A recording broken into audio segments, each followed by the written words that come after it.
पिछले दिनों एकलव्य आदर्श आवासीय विद्यालय और प्रयास आवासीय विद्यालय दोनों के बारे में अधिसूचना जारी की गई थी प्रवेश के संबंध में। कुछ अभ्यर्थियों ने इसके फॉर्म को भरने के तरीके के बारे में जानकारी चाहिए है। दोस्तों नमस्कार, आप देख रहे हैं ज़ीरो पीरियड। आपके प्रश्नों के आधार पर आज की इस वीडियो को मैं बनाने का प्रयास कर रहा हूं और इसीलिए जो आपको स्क्रीन पर दिख रहा है वो मेरे लैपटॉप का हिस्सा है जिस पर आप पूरी स्क्रीन की रिकॉर्डिंग देख पा रहे होंगे। इसमें मैं आपको दिखाने का प्रयास करूंगा कि किस तरह से आप प्रयास विद्यालय के लिए फॉर्म भर सकते हैं। चूँकि आपको पता ही होगा कि इस साल से उन्होंने फॉर्म भरने का जो तरीका है वो ऑनलाइन कर दिया है। तो फॉर्म आपको ऑनलाइन भरना है, किस तरह से भरना है वो समझते हैं। सबसे पहले आप गूगल खोल लीजिए। गूगल खोलने के बाद उसमें eklavya.cg.nic लिखिए, जो मैंने लिखा हुआ है सबसे ऊपर eklavya.cg.nic। ये क्लिक करेंगे तो क्लिक करने पर इस तरह से कुछ इंटरफेस आ जाएगा और इसमें आपको सबसे ऊपर एकलव्य आदर्श आवासीय विद्यालय लिखा मिलेगा। आप इसको क्लिक कर दीजिएगा। क्लिक करने पर एकलव्य आदर्श आवासीय विद्यालय का ये जो फ्रंट पेज है वो आपको दिखेगा। इसके बाद आप क्या करिएगा, इसमें दो नोटिफिकेशंस दिखेंगे। आप थोड़ा सा नीचे आएंगे तो एक नोटिफिकेशन है एकलव्य स्कूल के बारे में ऊपर जो चल रहा है, दूसरा है प्रयास के बारे में। तो अगर प्रयास का फॉर्म आपको भरना है तो प्रयास को क्लिक करिएगा। प्रयास को जब आप क्लिक करेंगे तो आपको इस तरह का नोटिफिकेशन आएगा, क्योंकि इसमें कुछ फॉर्मेट्स हैं जो आपको सबमिट करने होंगे। उनमें लिखा हुआ है स्वर्गीय राजीव गांधी प्रयास बालक आबलिक कन्या आवासीय विद्यालय में शैक्षणिक सत्र, ये मैं इसको बंद कर दूं, शैक्षणिक सत्र 2023-24 में कक्षा 9वीं में प्रवेश हेतु निर्देश। इसमें आपको सबसे पहले लिखा है वर्ष 2022-23 में कक्षा 8वीं उत्तीर्ण आबलिक परीक्षा में शामिल होने संबंधी प्रधान पाठक द्वारा प्रमाण पत्र। तो जब इसको डाउनलोड करेंगे तो एक फॉर्मेट नीचे डाउनलोड हो जाएगा। जैसे मैं इसको डाउनलोड क्लिक कर रहा हूँ, क्लिक कर दिया मैंने, तो आप नीचे देख पा रहे होंगे यहाँ पर बाईं तरफ प्रिंसिपल वेरीफाइड इस तरह से लिखा हुआ है। ये फॉर्मेट आपको मिल जाएगा। इस फॉर्मेट में जो भी जानकारियाँ होंगी वो आप भर देंगे। आपके प्रिंसिपल जो है या हेडमास्टर जो भी होंगे वो इसको प्रमाणित करेंगे। अगर आपका परिवार नक्सल हिंसा से प्रभावित है तो उसके लिए एक फॉर्मेट है, उसी तरह से इसको भी डाउनलोड कर लें और इसको भी पुलिस अधीक्षक से प्रमाणित करा लें। और फिर उसके बाद कुछ सूचनाएं हैं जो आपके काम की हो सकती हैं। अगर आपको लगता है तो आप डाउनलोड करिए, अदरवाइज ये आपके लिए ज़रूरी नहीं है। अनुसूचित क्षेत्र के अंतर्गत आने वाले जिलों की सूची आप देख लीजिए डाउनलोड करके, कौन कौन से जिले इसमें आते हैं। फिर है आदिवासी उपयोजना क्षेत्र बालोद जिला की सूची, वो भी आप देख सकते हैं। फिर बिलासपुर जिला की, और फिर LWE क्षेत्र के जिलों की सूची, भारत सरकार द्वारा घोषित नक्सल प्रभावित जिलों की सूची। ये सारे सूचियां हैं जिसको आपको अगर लगता है तो आप जरूरी हो तो आप इसे डाउनलोड कर सकते हैं। फिर ये पूरा का पूरा नियमावली आपको मिल जाएगा 7वें नंबर पे। तो 7वें नंबर पे जो फॉर्म है उसको आप अगर डाउनलोड कर लेंगे तो आपको पूरी जानकारी उस PDF में मिल जाएगी। फिर उसके बाद आपको आगे बढ़ना है और नीचे जो ग्रीन है जिसमें अप्लाई नाउ लिखा है इसको आपको क्लिक कर देना है। ये आपने क्लिक कर दिया।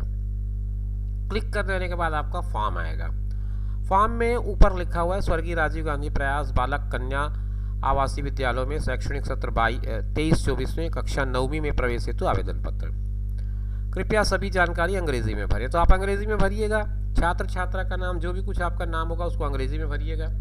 इसी तरह से सारी जानकारियों को आपको इंग्लिश में भरते जाना है। जन्म तिथि आपको अपना भरना है, माता का नाम लिखना है, पिता का नाम लिखना है, मोबाइल नंबर आपका दर्ज करना है। लिंग में अगर आप पुरुष महिला जिसमें भी आते होंगे उस कैटेगरी को टिक कर देना है।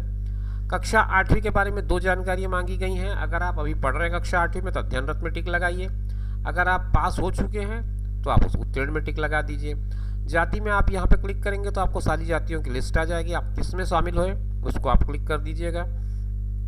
इसके बाद परिवार में कुल कृषि भूमि कितनी है उसको एकड़ में बताना है आपको। 11वीं या 12वीं में कौन सा संकाय लेकर पढ़ाई करना चाहते हैं तो उसके लिए भी आपके पास ऑप्शन खुल जाएंगे, गणित, बायो, कॉमर्स या फिर ह्यूमैनिटीज़ यानी कि आर्ट्स। फिर उसके बाद आप अपना ईमेल ID यहाँ पे नोट कर देंगे। उसके बाद विद्यार्थी के कक्षा 8वीं में अध्ययनरत विद्यालय की जानकारी।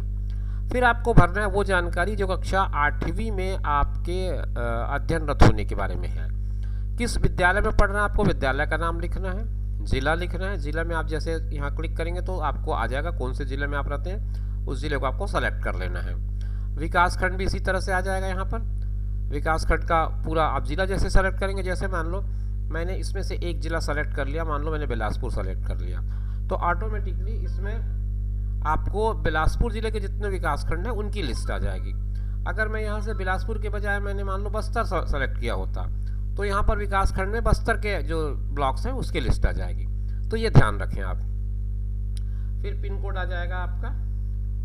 पिन कोड आने के बाद आप पिन कोड भर देंगे, फिर पाला क्या विद्यार्थी का स्थायी पता, यहाँ पर पता लिख देंगे।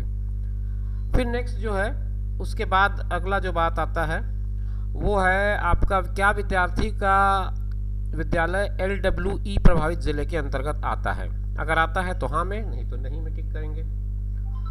विद्यार्थी का विद्यालय अनुसूचित क्षेत्र में शामिल है, आपको लिस्ट मैंने दिखाई दिया है, आप डाउनलोड करके देख लीजिएगा। अगर आपका स्कूल जो है अनुसूचित क्षेत्र में आता है तो आप हाँ में टिक लगाइए, अदरवाइज नहीं कर दीजिए।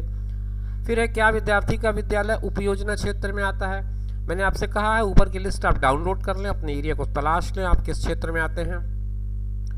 अगर आप नक्सली हिंसा से पीड़ित हैं तो आपको नक्सली हिंसा से पीड़ित में हाँ में टिक लगाना है, अदरवाइज नहीं में टिक लगाना है।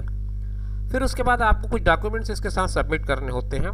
तो डॉक्यूमेंट सबमिट क्या क्या करना है, चिकित्सा प्रमाण पत्र जिला चिकित्सा बोर्ड का, उसको आपको 200 KB के अंदर एक PDF बनाना है और उसको यहाँ पे चूज़ फाइल में सेलेक्ट करके अटैच कर देना है। फिर एक निवास प्रमाण पत्र आपके पास होगा, उसको भी 200 KB के अंदर आपको बना लेना है, उसको सबमिट कर देना है। आप चूज़ फाइल में जाएंगे और वहाँ से आप उसको अटैच कर देंगे।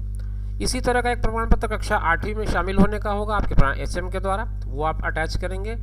जाति प्रमाण पत्र होगा उसको अटैच करेंगे।